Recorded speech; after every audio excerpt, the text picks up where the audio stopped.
6:39 p.m. We will call this meeting to order and begin with the salutes in a moment of silence.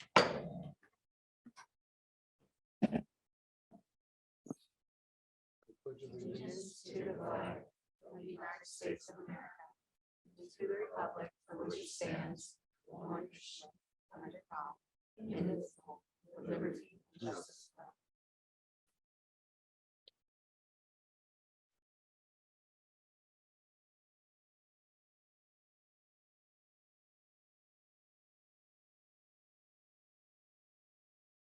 Thank you. Please be seated.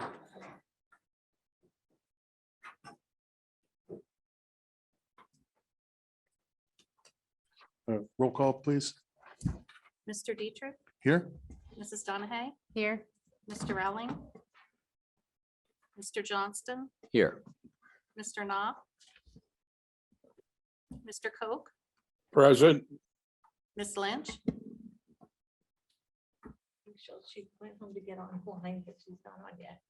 Mr. Scholes, Here. Mrs. Smith, Here. 6 members present. Okay, thank you. Before we get started here, I'd like to provide a very quick 60 seconds or less update in regard to the safety concerns that were brought up the other couple of meetings back. I would like to let everybody know that we've had a couple of meetings on that subject. We have the next steps, which will include asking for support of our local judges and other personnel from our courthouse. And we will be asking them to help us to develop a go-forward plan. We will put some initial aspects to that plan together prior to meeting with them, and like an outline of the plan. And following the discussions with the judges and the members of the local courthouse, we will have one or more public meetings on the subject to bring everybody up to speed in regard to where we stand and to get comments from the public in regard to those concerns. So far, I feel positive about the direction we're headed there. And I'm happy with where we're headed. I think hopefully the public will be as well when we get to that point that we start to have the public meetings. That's it. The first couple of things we have on the agenda are a budget update and achievement update. We'll start with the budget update. So the budget update we're presenting to you tonight was also shared with the Finance Committee meeting on Tuesday. It's just a status of where we are in developing the budget for the 2023-24 school year. And so Joni will take it away. Okay. The first slide is the timeline for the budget milestones. We are actually on course with reviewing the budget development as we proceed down the timeline. The next slide is, again, I'm just going to show the general fund balance as of 6/30 with the 17 million. I did want to also add that the unassigned balance is at 8%, which is a very average for the size of the school district and our balance. And it's a very healthy budget, somewhere between 8 and 10%. So it is a very healthy budget.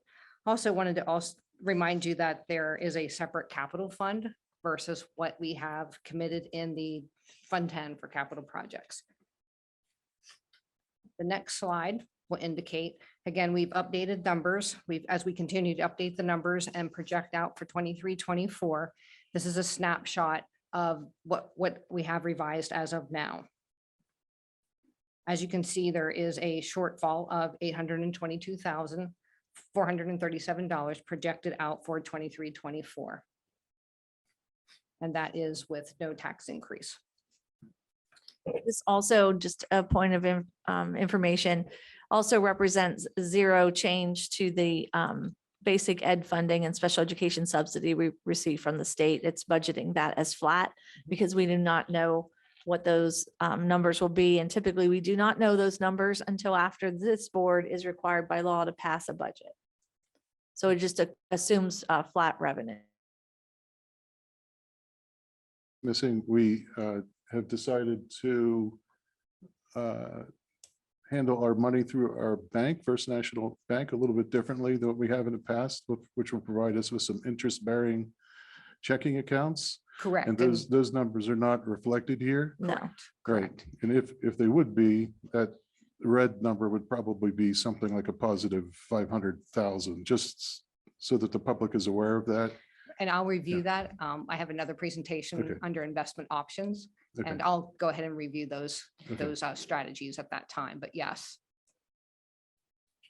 Then if you flip the slide to the 50% tax increase, again, this is allowing, or if you would approve a 50% tax increase, Elizabeth did ask if what that dollar amount would look like for the median assessed value, and that would be about $36 additional. If The there were to be average a taxpayer. 50% tax increase. For the average For taxpayer the in average, Clinton yes, for the County. median assessed value for the average taxpayer, yes. That would equate to about $36. And that 50% is 50% to the Act One index, which Yes. is 5.1%. The next slide shows the 75% tax increase. And again, the median assessed value, or for the average taxpayer, that would be about a $55 increase. And again, you can see in 23-24, then you would have a positive number, but again, the out years are still averaging quite a heavy deficit in the out years. And the last one is the 100% tax increase. This would average about, for the average taxpayer at the median assessed value of about $73 of increased tax. There you see the 23-24 is about $362 and 527. Again, the out years don't look as bad, but again, they do produce a deficit. I don't mean to interrupt, but I think it's important for full honest disclosure to the public, Mhm. for them to realize that our budget forecasting tools, based on actual past performance, shows that the tools do a very poor job of predicting budgets beyond the next year.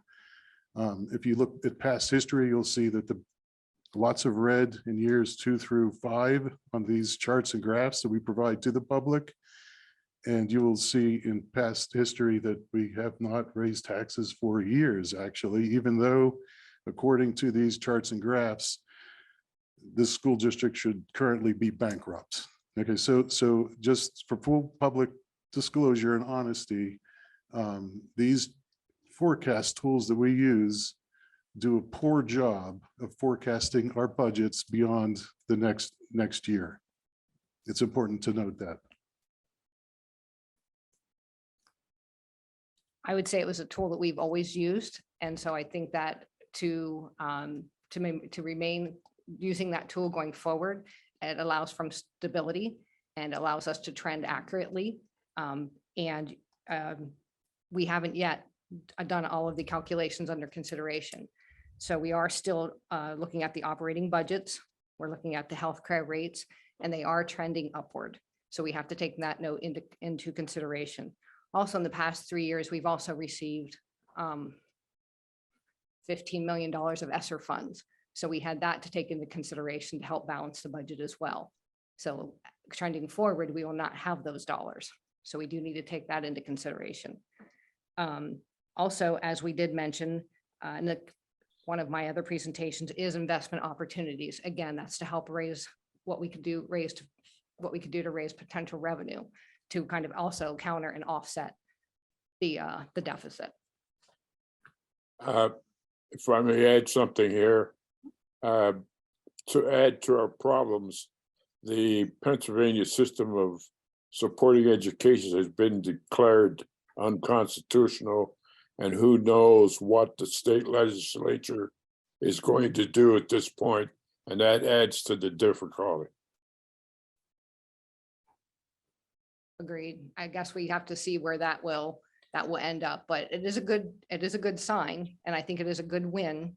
And hopefully we'll see something very positive. But you can't bank on dollars you don't have. And I think, Absolutely. David, you're saying it's a poor tool. I think the tool is intended to do what it's doing. It's just understanding what goes into those factors. And I think it would be very dangerous to count on money that we weren't positive that we had. Because then the story can flip the other way pretty drastically if situations change. So just understanding it and understanding what goes into it. If the board desires to use a different type of budget forecasting, then I think we could talk about it. This one tool's not meeting your needs. What tool would? What information would meet your needs if this is not what you desire? Well, I don't think Is this whatever tool you outdated use. Software? Is it? No, it's what goes into it. And that's why you Okay. have the assumptions at the top. So if you go, Chad, would you please go back to the zero tax increase? So this slide shows you that right now where we are with what we know for a fact on expenditures for next year, or it like for the Peasers calculation, you see at the top where it has the assumptions. So there's certain numbers that are in there based on past history of what we could comfortably project. The Peasers rates are fixed because we know what they are. So and the numbers in the out years are based on the current staff model. So if we have 510 employees, all of those out years account for the same 510 employees. Now, we all know that employees turnover, change, and so forth. But when you're making those predictions out, you can only predict with what the exact information you have now. So we know that those out years are going to close and the closer you get to them, the more accurate they become. It also assumes that expenses are going up with salaries, with benefits, with insurance costs, with inflation. It also includes the fact that so you can kind of track increase in expenses. What you can't track is increased revenue unless you show that there's a tax increase. So if you go to the next slide and you assume a tax increase for 1 year at 50%, that's a one-time revenue. That one-time revenue in the following year is added to the revenue, which makes the following deficits lower, but it does not assume any tax increases in out years. It's a one-time 50% tax increase. What the tool is meant to show you is that by different levels of tax increases, what the bearing would be in out years on the revenue side, knowing that expenses exceed revenues, current revenues. Does that help a little bit, Rick? Mhm. I think the other key thing to understand the slide, and Joni mentioned that, is that the ESSER grant funds need to be expended by the fall of 2024. And so we can't count on those revenues in out years. And currently those revenues were allowed to supplant current dollars, which is unusual for grant funding, but it was, fortunate for us. And that also explains why we've been able to push out a surplus in the last several years higher than what we had previous years because of the supplanting. And because of that, we are able to have a higher fund balance to which we've committed funds for out years. One example that would be, we know that we purchase an awful lot of technology using ESSER funds, federal dollars. When you purchase the number of Chromebooks and the number of smart boards that we did across the district at one time, they're all going to start to be end of life about the same time. So while we've budget in the out years for a device replacement cycle, we may have a year where we exceed the equipment replacement cycle budgeted for because of that bulk of equipment going end of life, which is why we budget an extra $1 million in the for that emergency year in the out years.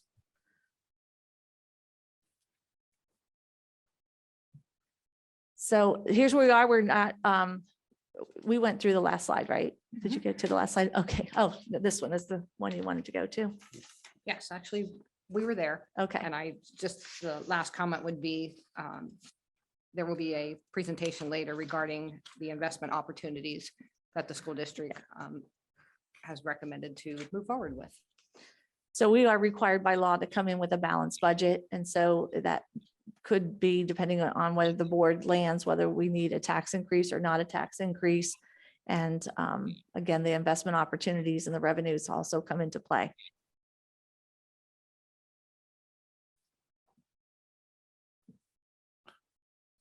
Questions? Okay. Next item up is the achievements update. So the achievement update is going to be provided by multiple directors this evening, and we do this annually to kind of give you an idea where we are with achievement and growth.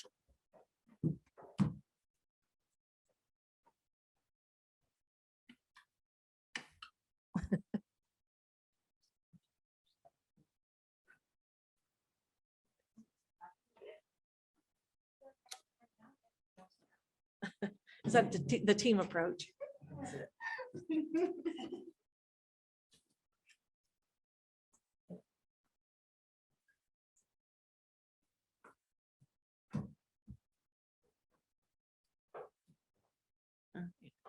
Well, good evening, everyone, and it's a pleasure to be able to provide you with a yearly update on our achievement.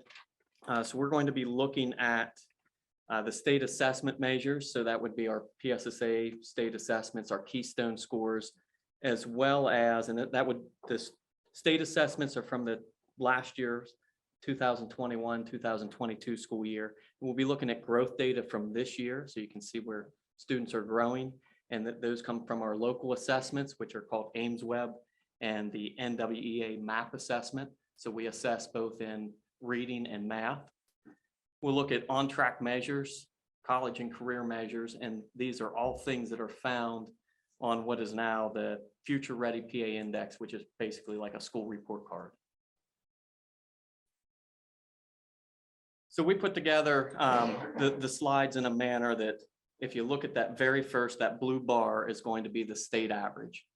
And so we'll start with elementary. This is third grade PSSA. So all the other colors there are elementary schools, and you'll see that some are above, near, or slightly below the state average. So reading and math scores are demonstrated here. PSSAs are taken grades 3 through 8 in reading and math. And then they're also grade 4 and grade 8 would be our science assessment as well.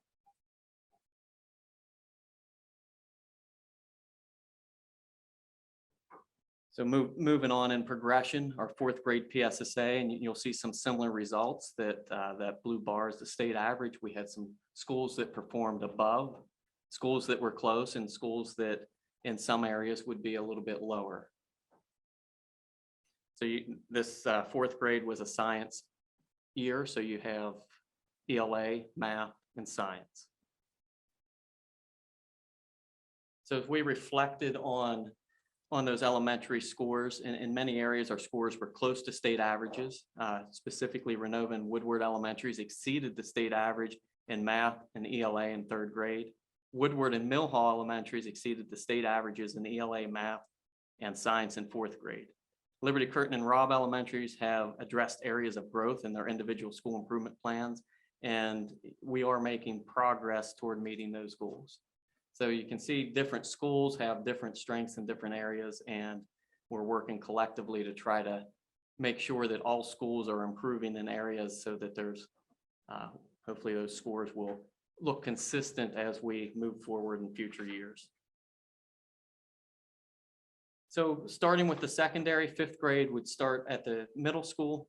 ELA, math, again, that blue bar represents the state level, and then you can see the performance of the two middle schools, ELA and math.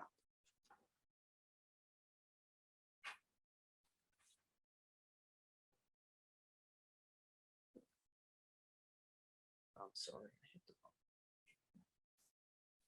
Yep. So looking at sixth grade, ELA math, again, we're real close to the state average.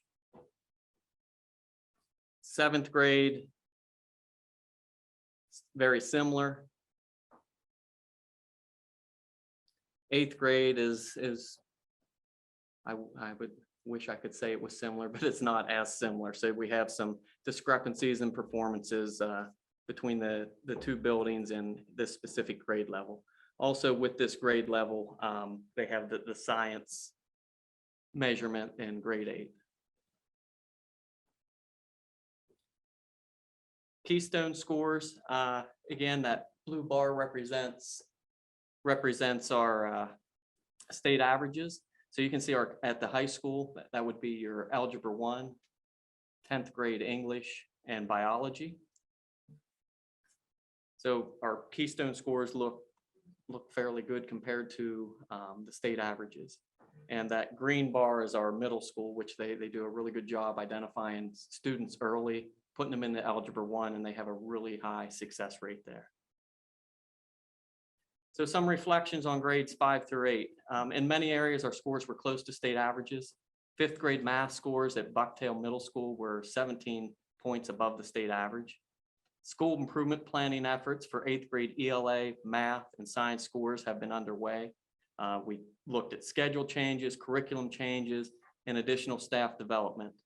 Bucktail exceeded the state average for the Keystone Lit and biology exams. Central Mountain High School exceeded the state average for biology. And when we went back and looked at longevity over the years pre-COVID, our Keystone scores and some of our PSSA scores are back to or exceeding that pre-COVID test score now. One of the other identifiers that's not on here that we looked at the middle school level was the writing component. So when students take the test, they have text-dependent analysis and they have constructed responses. So as a student, they have a lot of multiple choice. They get to that writing, they'll think, oh, this is just one question. They skip it. When you skip that, it's heavily weighted in that test. When they score it, it counts in multiple areas. So we found when we analyzed those scores that there are a lot of students who do well overall in the test, but because they might skip some of those writing questions, it impacts their score overall. So we have worked with the coaches, came up with some practice prompts, and we also have added writing assessments into the secondary level to try to increase student achievement, help them understand how to write responses, and right down to a kid-friendly rubric so they can understand what they have to do on that writing component. And a large part of that too is just getting students to understand the implication of that writing prompt on their overall score. A lot of them just said, we just thought it was one question, like not understanding kind of. the So I just want to format. attest to the fact that I've actually seen teachers in their classrooms teaching that directly to students and explaining that the test taking strategy and how it would impact. So it's nice to hear the things that you're working on at the district level are actually, I've seen them in the classroom. The next piece of kind of information we're going to go over is the student growth data. So like Justin said at the beginning of the year, that PSSA achievement data was from last school year. The growth data that we're going to look at now is from this current school year.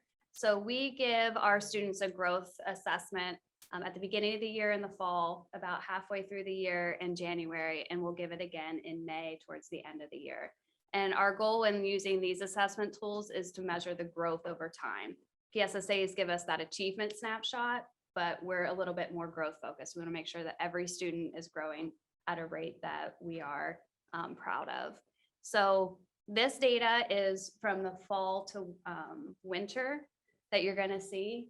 And we have used these visuals of the triangles for many years now. So they probably look familiar to those of you who have been looking at them for years. But basically, our English language arts scores are on the left and our math scores are on the right.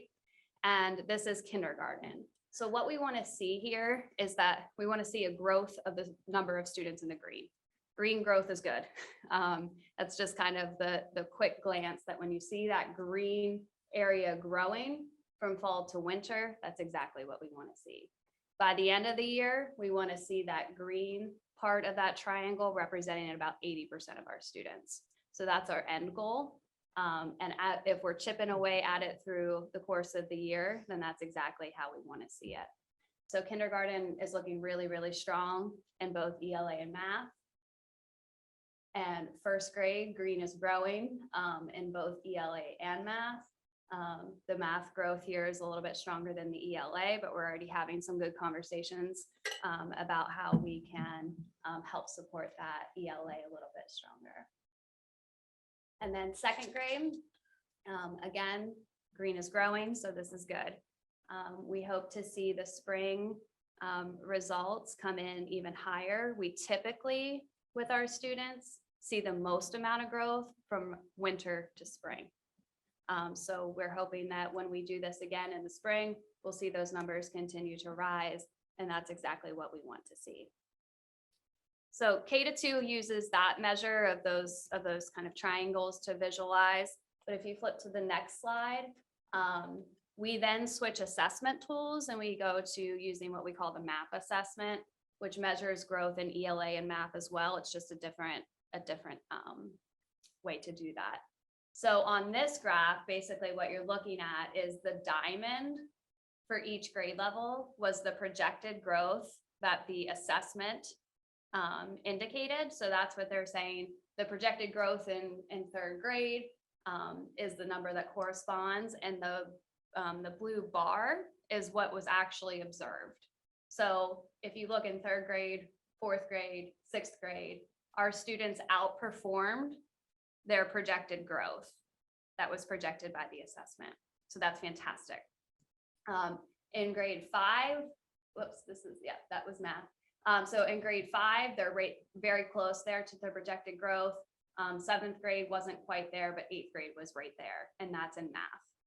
So you can kind of see overall, we're very close, lots of areas where we're exceeding it, and other areas where we're really close. And then if we go to the next one, this is language arts, grades 3 through 8. And you can kind of see here, grades 3, 4, 5, 6. They are all right there with their meeting their projected growth, which is fantastic. Grades 7 and 8 are definitely ones that stick out on these graphs. And if you kind of remember back to the achievement portion that Justin talked about, we also had some concerns there in 7th and 8th grade as well. We're having some really good conversations about some things that we think contribute to this.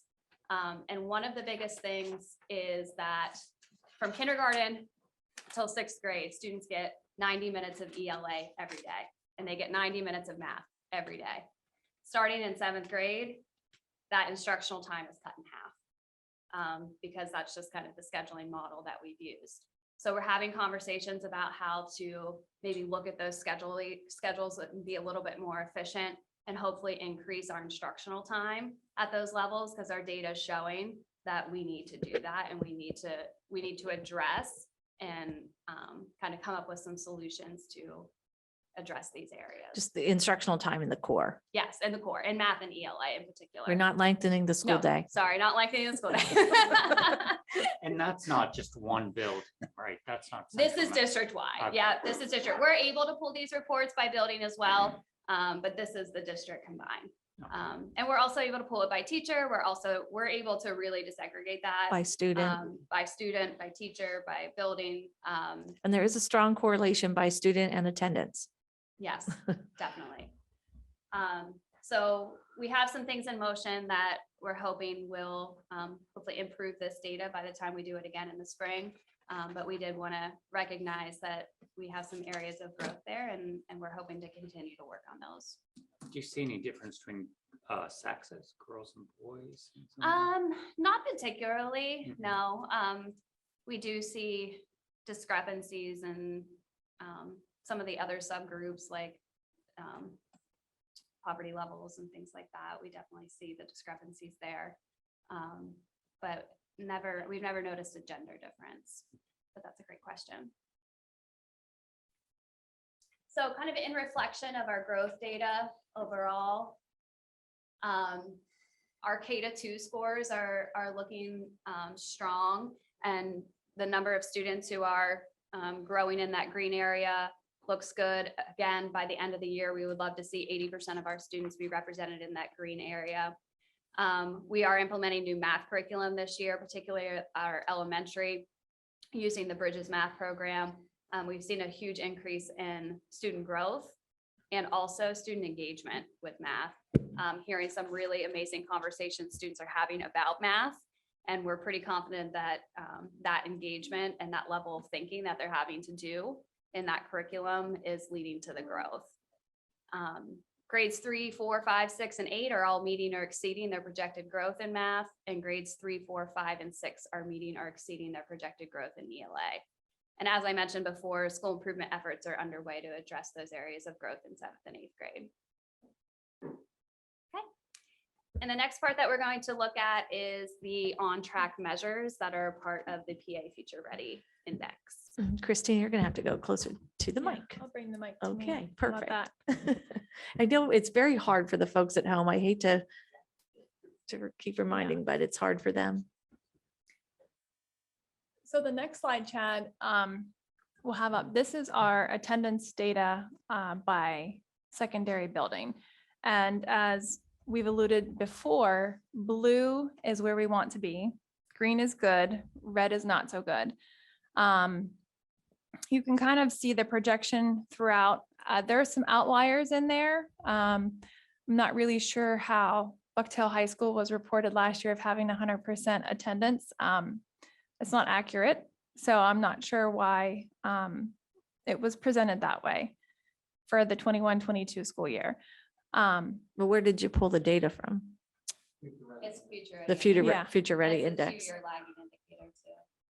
Which I Right. guess we should. So the note that, 100, yeah. so it's let's, not- yeah, make sure you don't know what the numbers represent. So for attendance for the PA Future Ready Index, it's a 2-year lag of data. So even though we may have data for 21-22 school year, technically that's already 2 years old. And when we're pulling that data, we're measuring 90% of our students who are members of our population for 90 days or more. So that's how we get that regular attendance calculation. So you must be present 90% of the time or more. Mhm. It's not the daily attendance rate. So when you look at our actual daily attendance rate compared to membership is higher than this. So this is using a more stricter formula to determine this regular attendance. And you can see that the green is where we're achieving at least the state average or better. And for this year, we're close to that state average. In the white column is this year's attendance.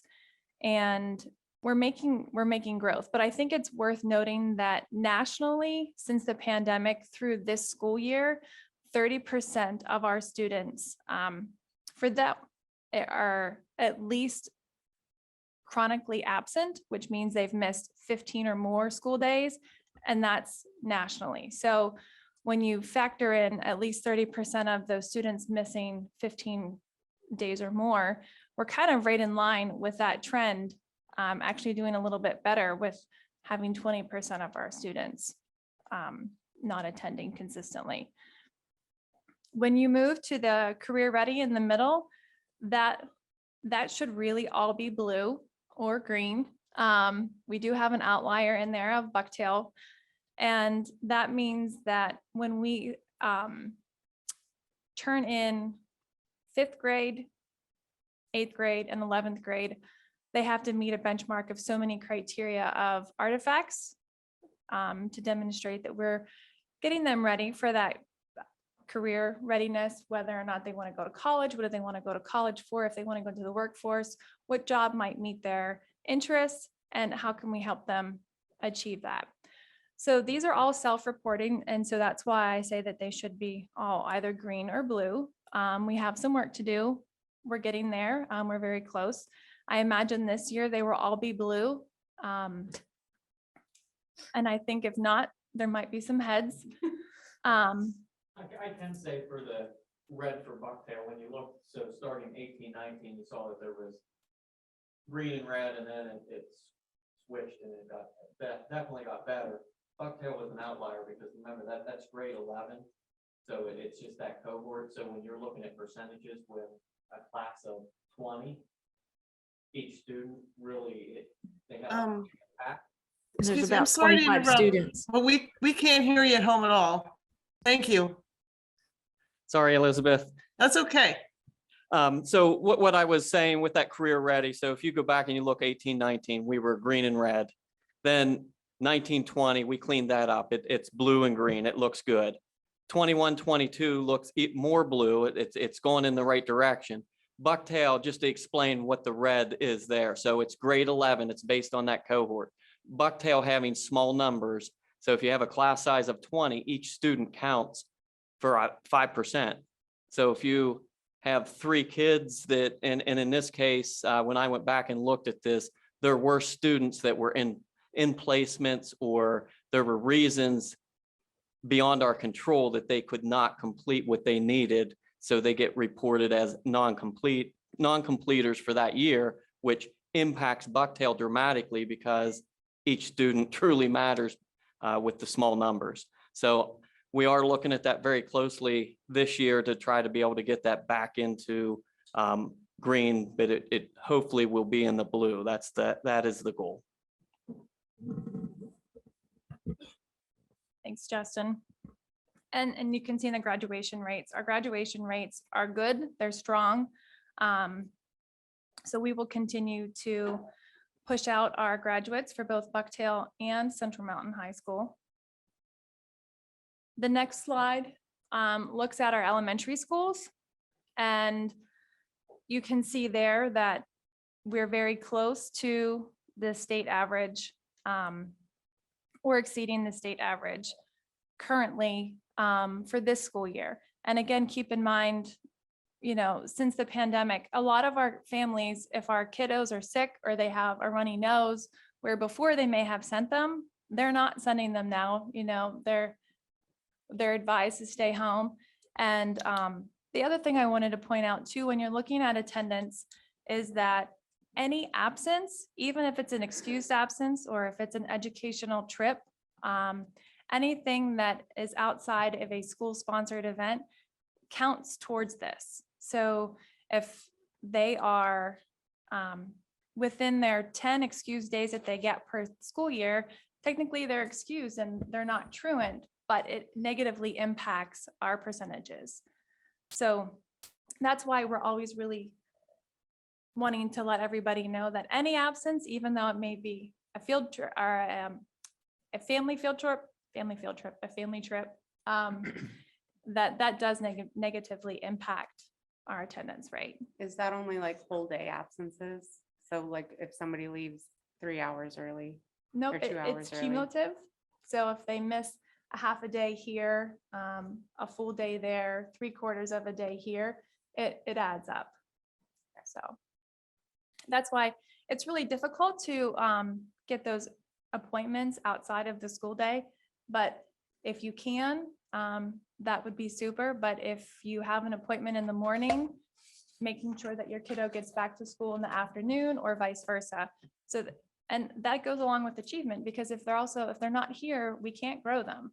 So we need them in our buildings in order to have our achievement also increase.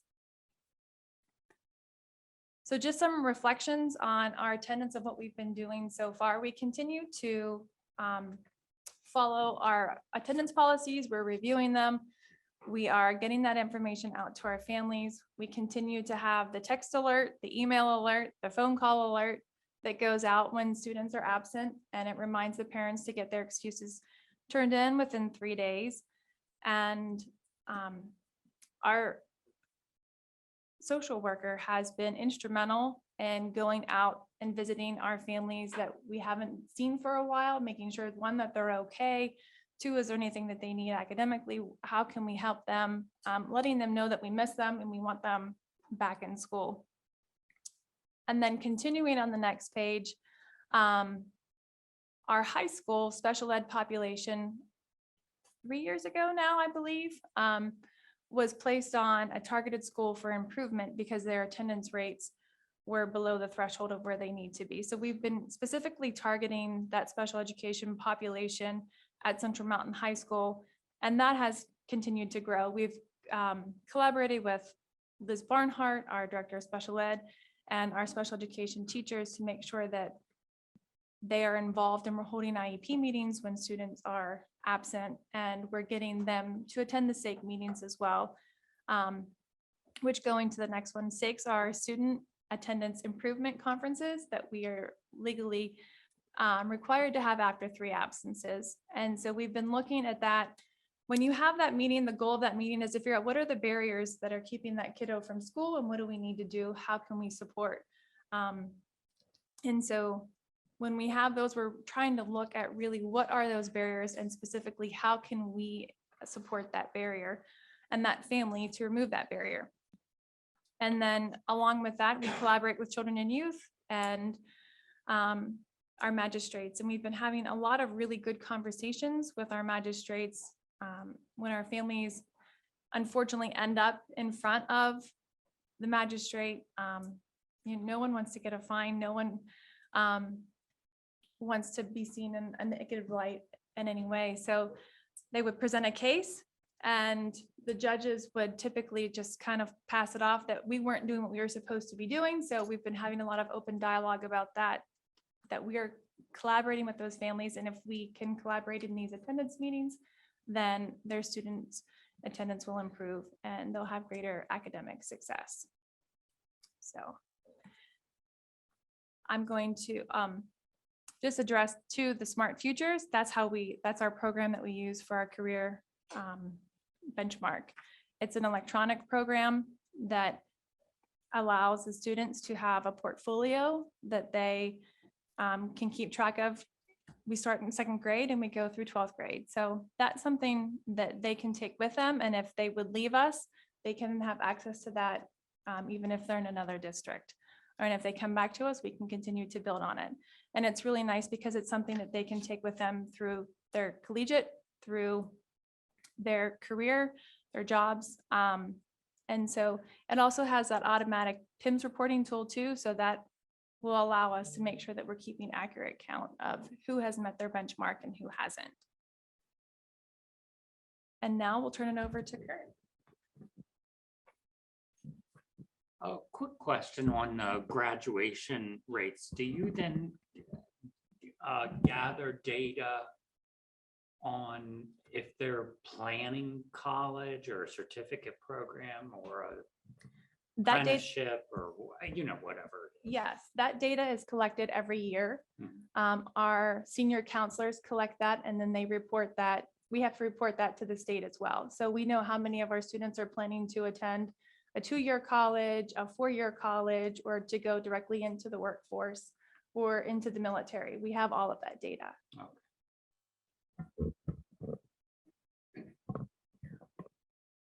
It's I can- actually pretty impressive. We hear it every year at graduation time, but that may be something that we want to collect and look over a period of time because I think it also shows a great success rate for the district and the type of programming that we have. I can follow up a little bit on that question for CTCs. We're required to collect data as far as are they going to a second year, a post-secondary, military, into the workforce, things like that. And I collect that at the end at about this time. We'll be doing it next month with the seniors. They're just in CTC.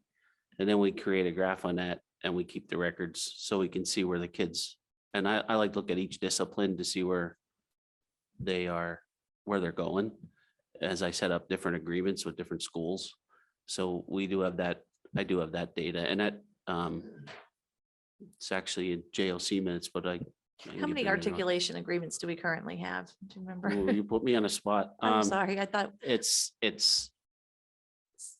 over 100 credit, 200 credits probably, somewhere in there. but I don't know how many different individual. institutions. I wanted to say there was a Oh, I got 5 or 6. No, we're probably hitting 20 now. Yeah. Yeah, And that's been increasing over the last several years. So there are a lot of opportunities for students to go directly from not only our academic programs, but the career and tech programs, and they would get advanced credit options at different universities. And they're taking advantage of it. It's a very high Mhm. success it's a rate. high, yeah. And the state also has something called a SOAR program where students occupational academically ready, where we have agreements through the state with probably 400 or 500 different schools that students can take advantage of, and they're totally articulated credits when they're a senior and they meet certain criteria. They can get advanced credit. So there's many. CTC, I'll give you a little background on the achievement data. First thing we're going to talk about is industry-based learning. There's basically 2 exams. There's a NOCTI exam. That is the end of program assessment set up by industry. They dictate the test. There's a hands-on portion and a written portion. NOCTI is given in all our programs except, let's see, NIMS is given in machine trades. That's a special metalworking skill. And we do not have a test for natural resource management, but everybody else is tested through NOCTI. So what you see here is data back to 1819 all the way to 21, 22, and you see growth from 59.4% up to 87% in 21, 22 of competent and advanced students. So you're talking somewhere between 70 and 80 students took that test last year.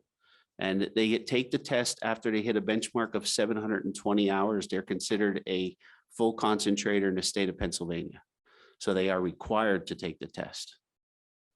And industry professionals give it. So we give the written, it's all computer-based.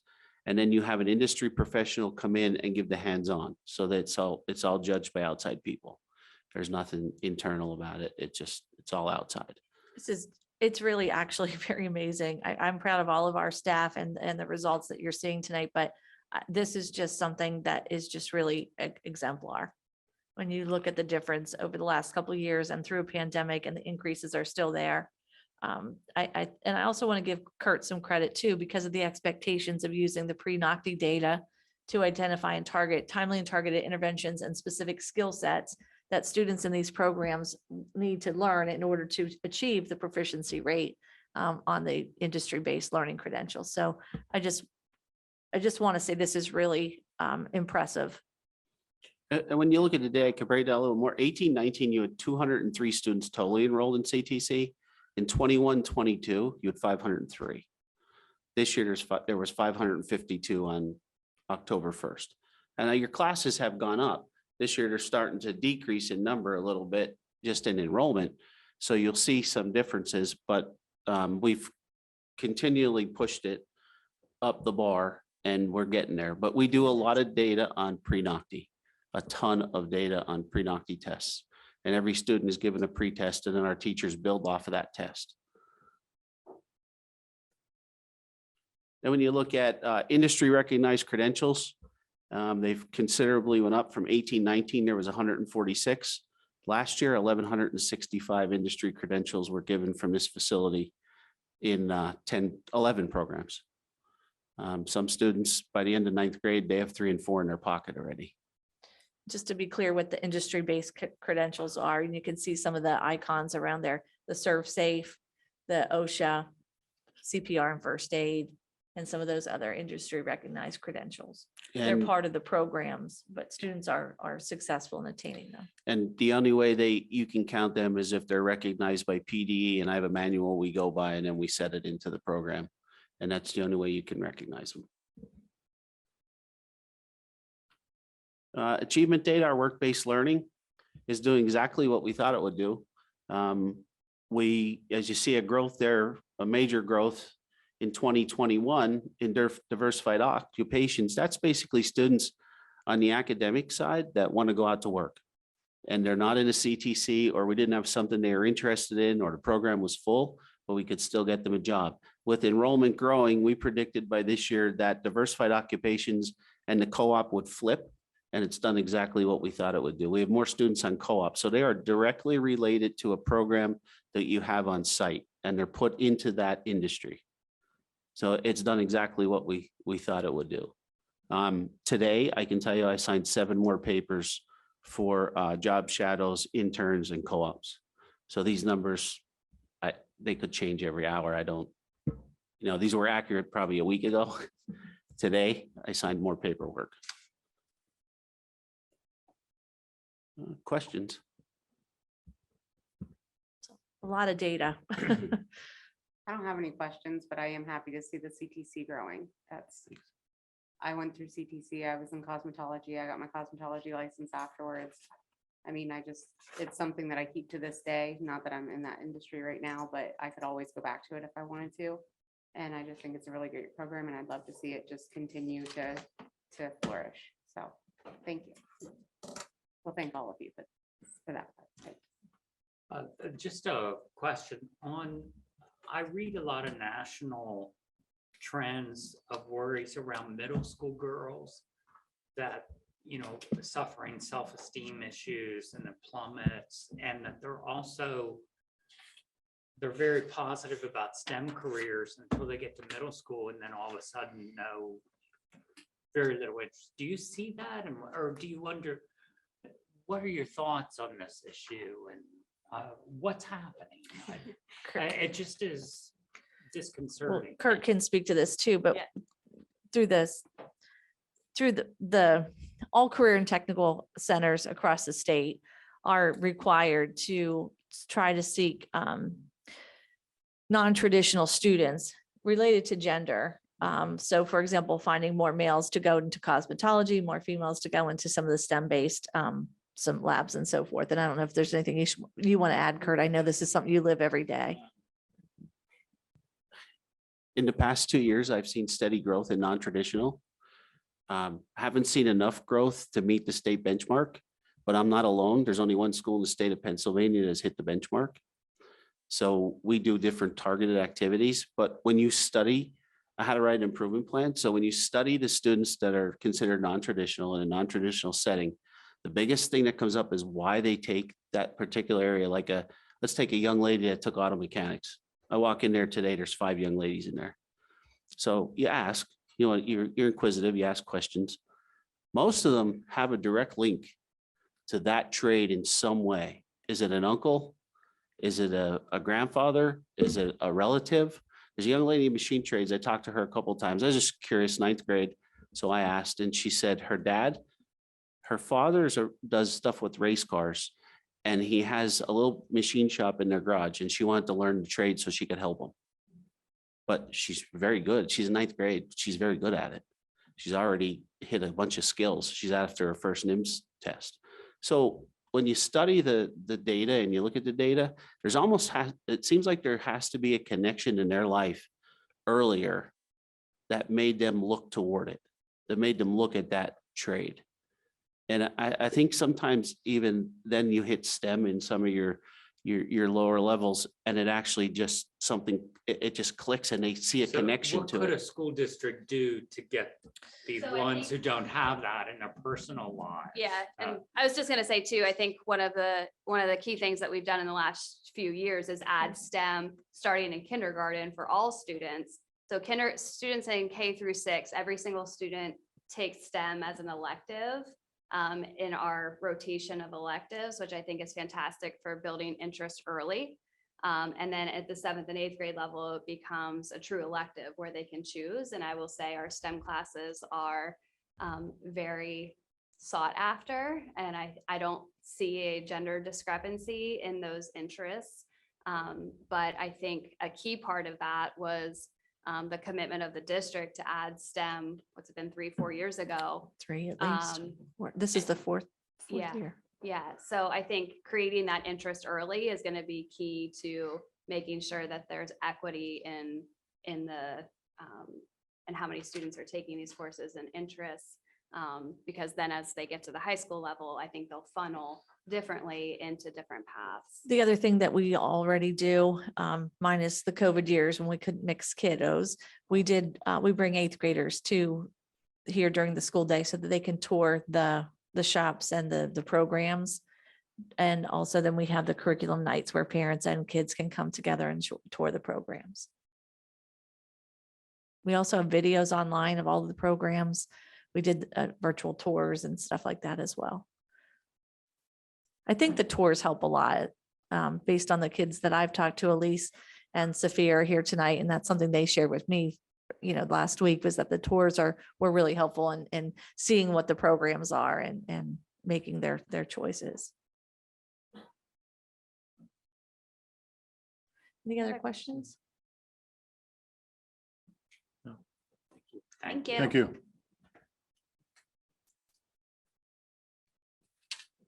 Next up is the hearing of visitors. Do we have any visitors with us this evening? We have no visitors signed up to speak.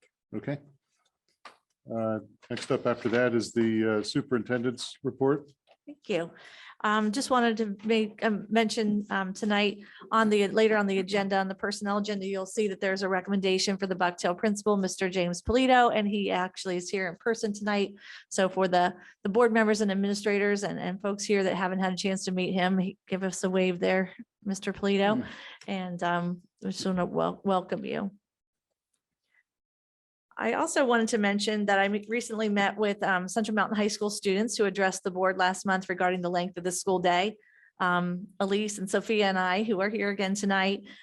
We had a lengthy but really good discussion on the school day, along with a lot of other ideas for making their school experience relevant to their interests. I also met with Bucktail High School sophomore Martin Lewis, and I see you're online again tonight too, Martin, regarding your concerns and questions around school district business, facility, and lunches, along with some school climate issues that he's identified at Bucktail. Martin and I will be following up with Mr. Evie, as well as I've some more conversations with Mr. Pasella and also Ms. Berger. Also want to remind everybody that the Keystone Central Foundation is an excellent organization. They do so much for our students and scholarships and promoting classroom mini grants and things to allow our students to do things that they wouldn't normally be able to do outside the regular budget. And so this weekend on Sunday, they're hosting a cash bingo event, March 5th. It begins at 11 a.m. at the Red Eye Sports Center, and I hope to see you there. And that's all I have for this evening. Okay. Next up then are the committee reports. First of those would be the Facilities Committee. All right, thank you. The Facilities Committee of the board met 2 days ago, this past Tuesday, and we discussed 3 agenda items. The first one we discussed, and I think maybe we had talked about this earlier, maybe at the last meeting, but we have reached an agreement with the parties dealing with the portable classroom that's down at Lock Haven Catholic School, which was purchased back, I think, in 1987. And it was kind of a joint purchase between the IU and I guess the district. And at that point, it was using Title I funds, I believe, for the purchase. But in the years since, it is just a regular portable classroom, and we really don't have any need for it.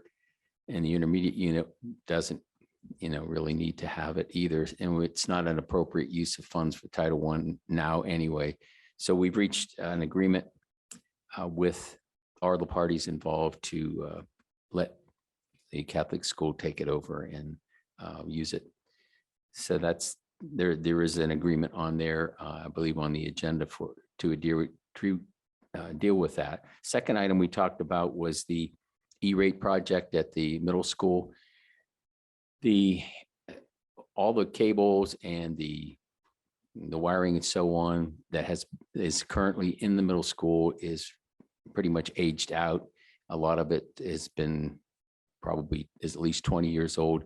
And this is an opportunity to replace the entire wiring and upgrade that so that it's up to, should be, Chad, if I'm wrong, it should make us into the future, allow us to have at least another 10 to 15 year lifespan, hopefully, that will keep us the right speed and so on that we would need for future growth in the technology area. So that is being paid for primarily. About 80% of that is coming from our E-rate grant funding, which the whole project is, I believe, costing like $600,000.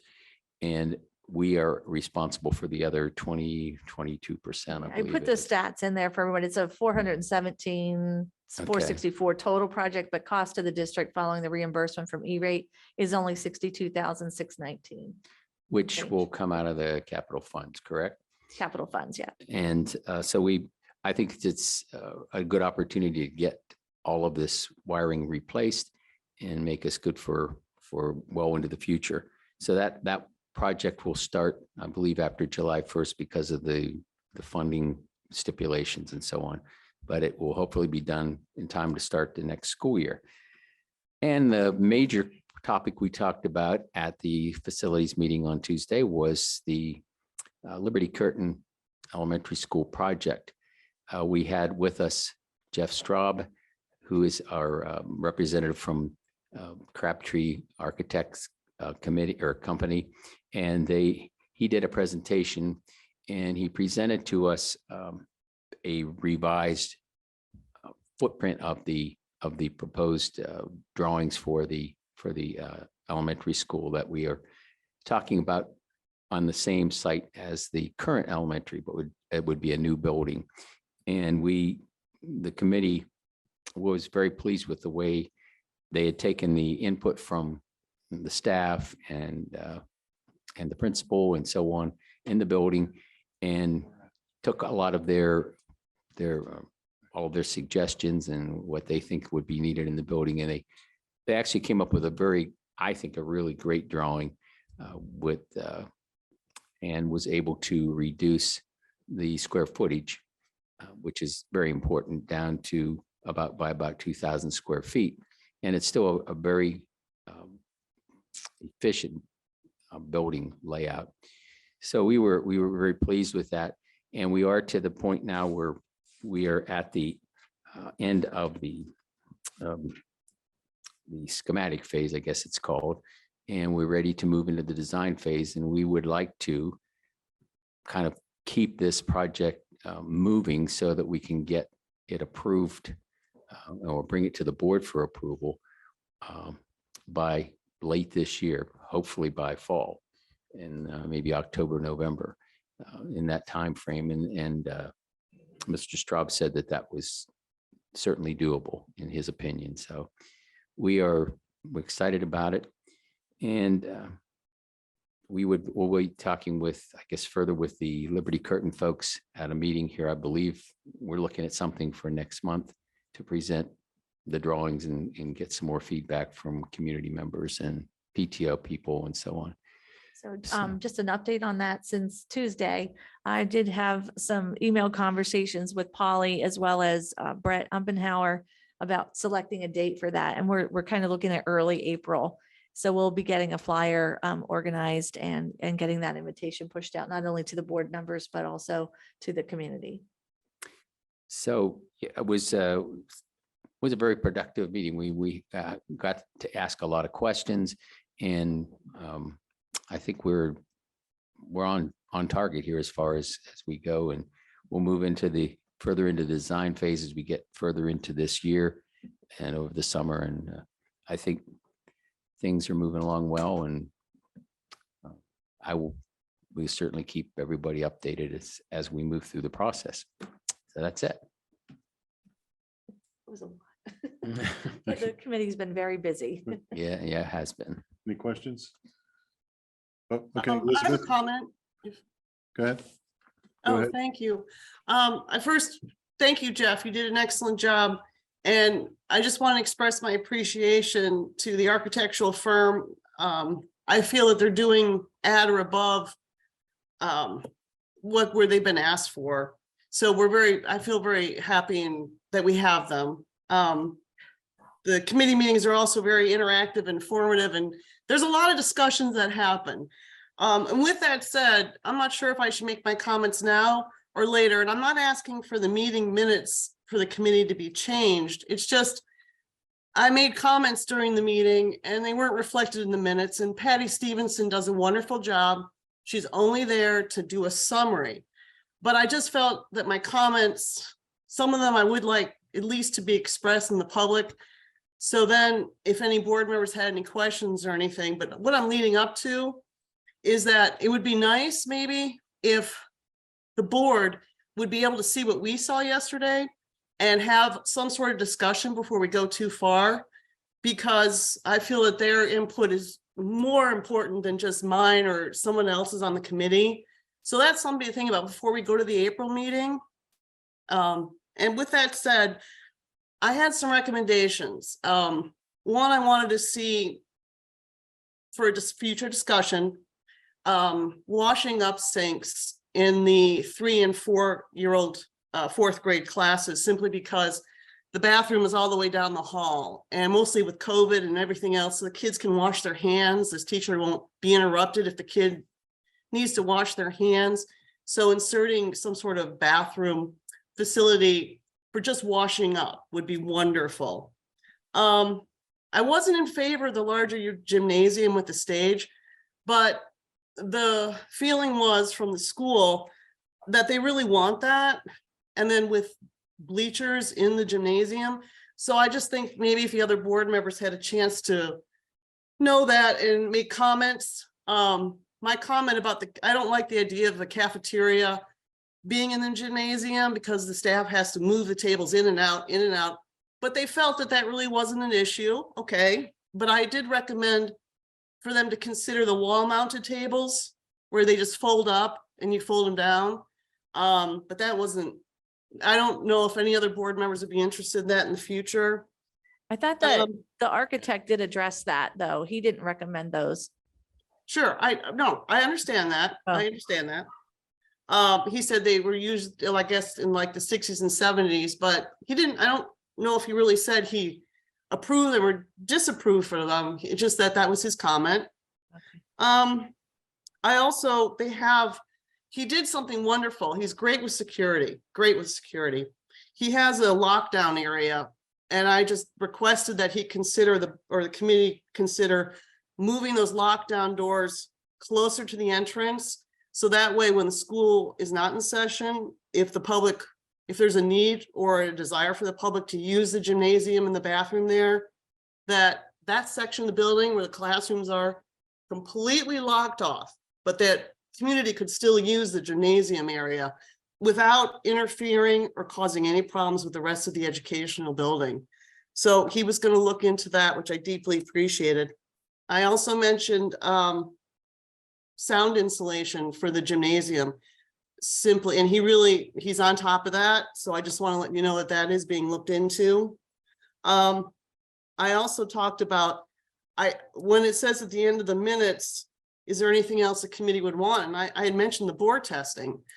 He says they're working with an engineer right now.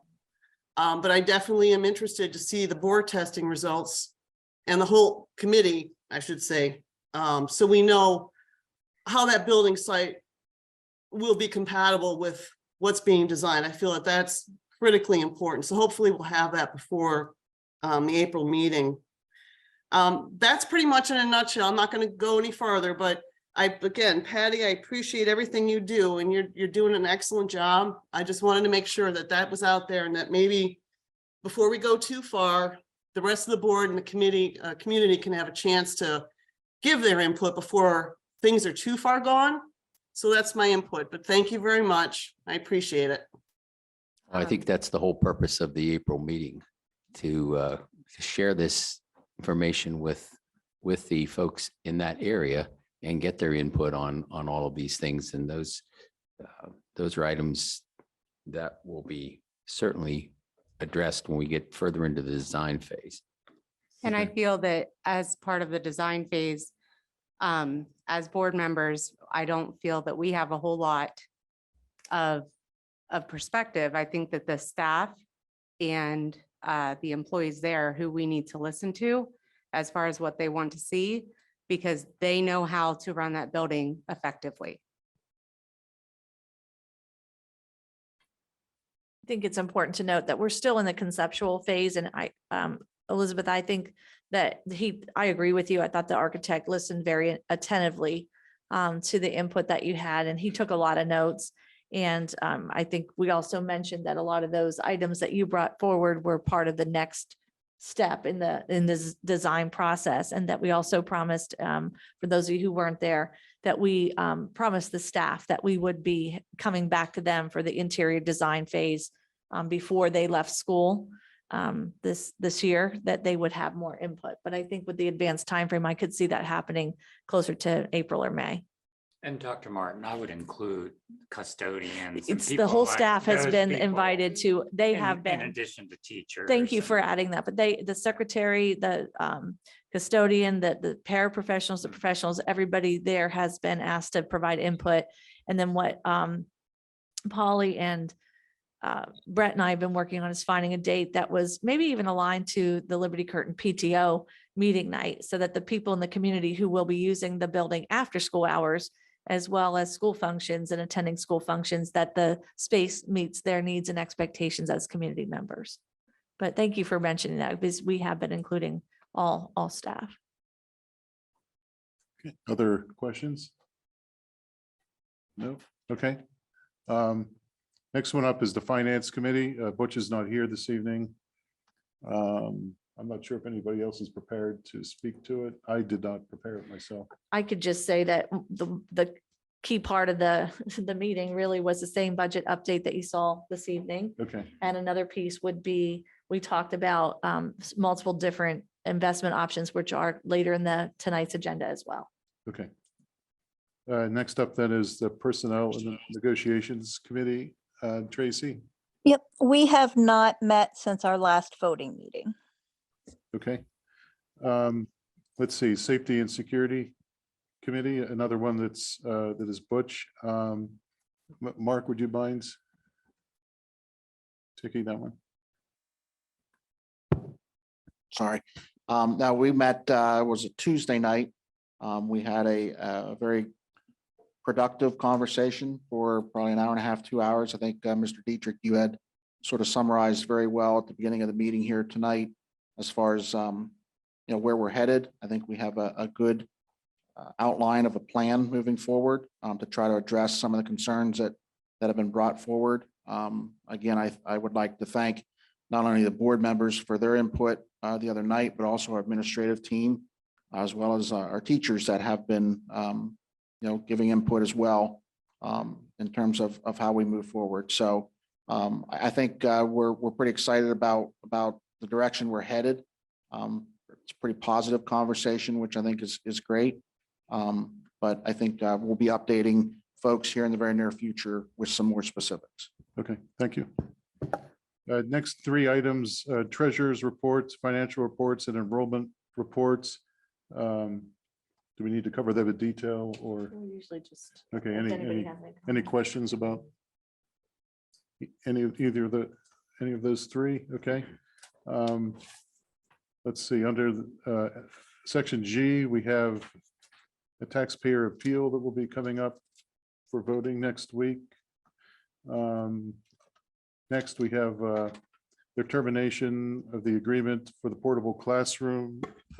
We already discussed that. The investment plan that Jody is going to speak to. I did correct that typo once and I saw it was still on there, so I corrected it again. It's on the termination. Yeah, good call.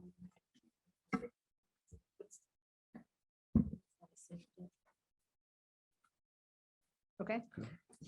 On February 28th, the Finance Committee met and we discussed, oh, Pull it real close to you. okay. Better? As long as you're Okay. loud, they can hear you. Okay. We met with the Finance Committee and proposed 5 different investment strategies, which we shared with the Finance Committee. Based upon their feedback, the committee members that were present plan to move forward with 3 of those recommendations. And they are all in accordance with the Keystone Central School Board Policy 609, which is the investment of district funds. The first strategy that was recommended, as we discussed, was the use of the general fund, which is a liquid fund, about 10% of that going into a sweep account. That is actually currently happening with a 1% return, and we are going to move that into a 2% return. Again, that actually automatically happens. Once the fund balance hits $1.9 million, it sweeps into the sweep account, and 10% of it will now earn 2%. That could yield anticipated interest earnings of about $300,000.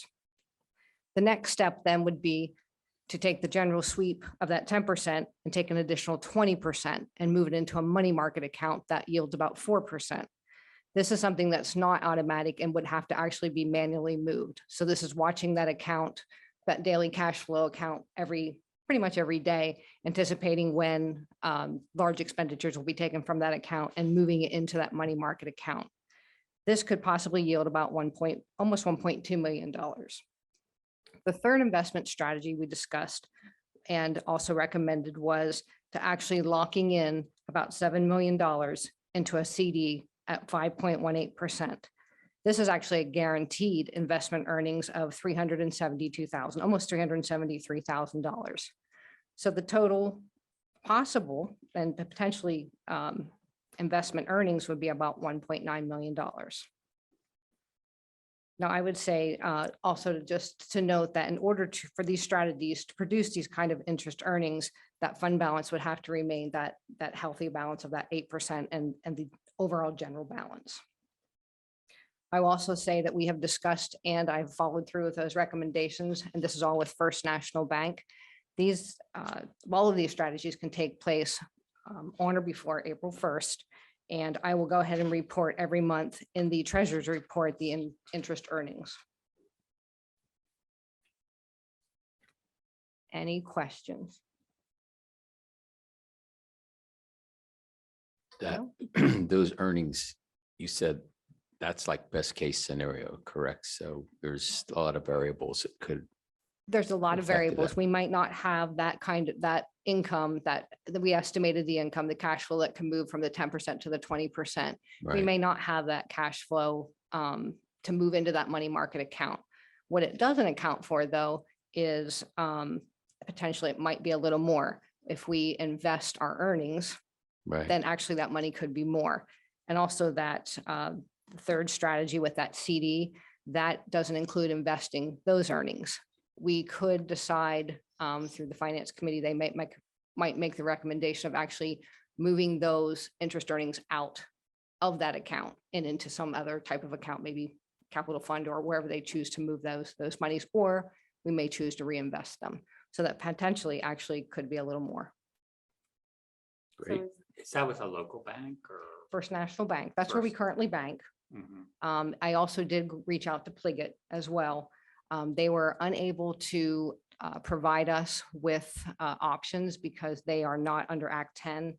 They did not follow under our Keystone Central School District policy of investments. How about other, I mean, even to Williamsport or State Cotton, because it's potential you could find somebody that gives a little better. You could, that rate, would, Slightly. that would anyway. mean probably moving all of our accounts over, Mm. which would be a huge undertaking. Doesn't mean we wouldn't possibly be able to do that, but it would more than likely move every single fund that we have here at the district over to a new Even bank. if it's just a CD? Oh, a CD we could, Okay. a CD we could, yes, as long as it falls in the Act 10 guidelines. Okay. Yes, Pliget was also very comparable to the First National Bank CD rate. So That I would think have they're all required gonna be a- about, That would have about the required same. a policy change, and the members at the finance committee weren't interested in pursuing that option. Mm. Pliget did negotiable CDs. And under our policy, we are not permissible to invest in negotiable CDs. So the committee could have taken that clause out of the policy, but they chose not to revisit and revise that policy. They wanted to stand as is. So that left Pliget off the table for doing any kind of investing. Are these numbers reflecting a 12-month timeframe? They are. Yep. And they actually are starting July 1st. We can start investing as soon as April. So we might see some of those earnings this year. We did discuss at the finance committee meeting that, from what we were interpreting in the policy, it wouldn't require board approval. But after Joni and I were digging deeper in the policy and realized the process would be that since our board president's on the account, in order to invest the funds, the board president would have to authorize as a signer. So we thought it would just be better and more transparent to make it a board action item if you were so inclined to approve those three strategies. And that the time frame for it would actually be sooner than the 23-24 school years Joni indicated, so we wouldn't be waiting. And then within the policy, Joni does have the authority as a business manager to invest funds up to a certain, in a certain manner. So we would start sooner, even though the numbers in the memo would represent what could potentially be earnings for next school year. It would be required to open a new money market account, again, with First National Bank. And of course, the CDs would be, an additional account that we would need signatures on. So, but other than that, all the other accounts, like I said, within the bank are already set up. I think the first two strategies, we said they were low risk because at any point in time, if we need that money, it can be pulled back. the 12-month CD, you would not be able to access those funds for 12 months. But the funds that we selected, that the board selected to use and that we recommended has been dollars that have been sitting that we haven't touched or needed in a long time. And we have a little bit of a different cushion now than we did before. And so this is a great time more than ever to invest. And the other strategy that the committee rejected would have been a money market at a 4% through First National when the CD was yielding over 5%. Yes, as Jackie mentioned, the first two strategies are completely liquid. At any time, you can move that money back into the general fund checking account and use that money at any time. The third strategy is not liquid. That's a locked-in 12-month CD. You can't remove it. You can't add to it. It's locked in at that rate for that amount. I'm very confident that that 7 million can sit there for the year it has many years past. So we might as well, use our money to make money.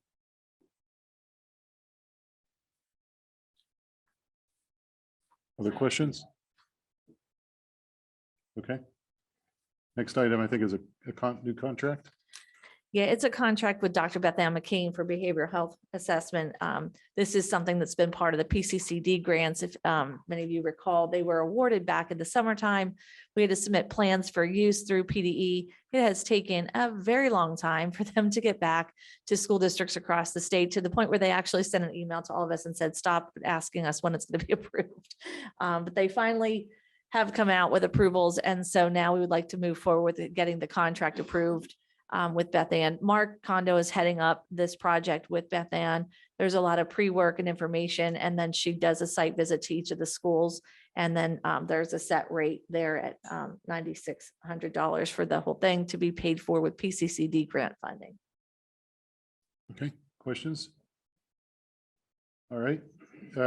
Next section are 3 policies that are up for the first read. Any questions in regard to those 3 items? All right. Next section is recent meeting minutes. Any questions or comments in regard to the meeting minutes? Elizabeth provided her comments earlier. Okay. Are we, just for clarification, are we asked to change the minutes to add more detail before they're voted on next week, or are you requesting a change, or with your comments, your suffice? Elizabeth, would you care to comment on that? Oh, I'm fine. Oh, I'm sorry. I'm absolutely fine. I just wanted to make sure the other board members had a chance. No, I'm not asking for anyone to do any extra work or anything. But I appreciate you asking. So no, the board knows if they want to review the plan before April, it's up to them. If they have any other comments, I just wanted to let them know. But thank you, though. I appreciate that. Great. Thank you for the clarity. Okay, next section J is, let's see, bills for payments. The E-rates cabling project we already talked about. The next one, rooftop unit, I think that's come up previously as well. Yeah, that was supposed to be on last month with the Mill Hall rooftop unit. We're not sure how I missed moving it over, but it's been talked about at length at multiple board meetings and facility committee meetings, and we need to get them ordered. Okay, another library reading reports. And let's see, a donation from a local business. And the middle, you missed the second, in the Meadows agreement. Meadows Center agreements. This is a renewal. It's a 2-year agreement. If we have any students that are in that placement, that we would be responsible for their education during that time at the rate in the contract. And let's see, last up is the food truck agreements. So the food truck agreement has no attachment. I did want to put it on a placeholder there because I know that we discussed it at last month's meeting.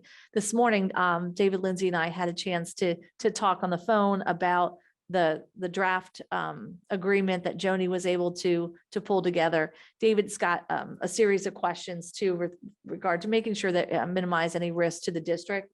Joni and David and I have not had a chance to circle up, even though David shared those in an email. So if we are able to get the adjustments to the food truck agreement document before next Wednesday morning, You may see that on next week's agenda. If we don't have it prepared, I would ask that the board would table it until the next meeting, but we'll do our best to get that to you because I know that there's some groups that would like to use that this spring. Okay, President David, can I just make a quick comment? yep, go ahead. I don't know if I remember to ask this before. Do we, please, Dr. Martin, when you're talking to our solicitor, just to make sure that if there's any policy or anything that we need to do, please let us know, okay? The policy committee, Mr. Coe, the chair. That's it. Thank you. Yep, he's here, so he heard you. Okay, thanks. Okay, next up is personnel. Yeah, that's what I was thinking. Yeah, that's a good idea. I did want to take a moment also on that personnel agenda tonight is Chad Crape's resignation as he's taken a role with another school district nearby. But Chad, I'm not sure if this will be your last meeting or not, but just in case, I wanted to, on behalf of the board and the administrative team, thank you for your service. I told you this personally, and we've come a long way with technology and the time that you've been part of our team, and we just want to thank you for everything you've done. So if you could give him a round of applause.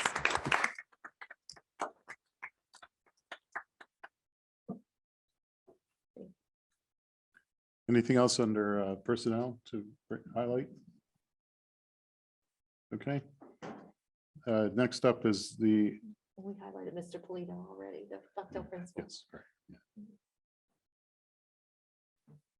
yeah. The athletics item, any questions or comments in regard to that? Let's see. Okay. I think we're at the ends. I'm gonna make the motion to adjourn. That's fine, okay. Yeah. So motion, seconded. All right. Mr. Meeting- President, Really beat Oh, Jeff. yes, go ahead, Wayne. I just wanted to point out that the next meeting of the policy committee will be this coming Wednesday, the 8th at 10:00 a.m. Okay, thank And you. you know what, Wayne, that reminded me, I know I sent an email to the board, but just for everybody else, in April, we don't follow the typical schedule, the first and second Thursdays, our work session will be on the second Thursday and the voting meeting on the third Thursday in April. So admin team, you might want to adjust that in your schedules as well. Okay, all right. Well, with that, meeting adjourned at 8:06.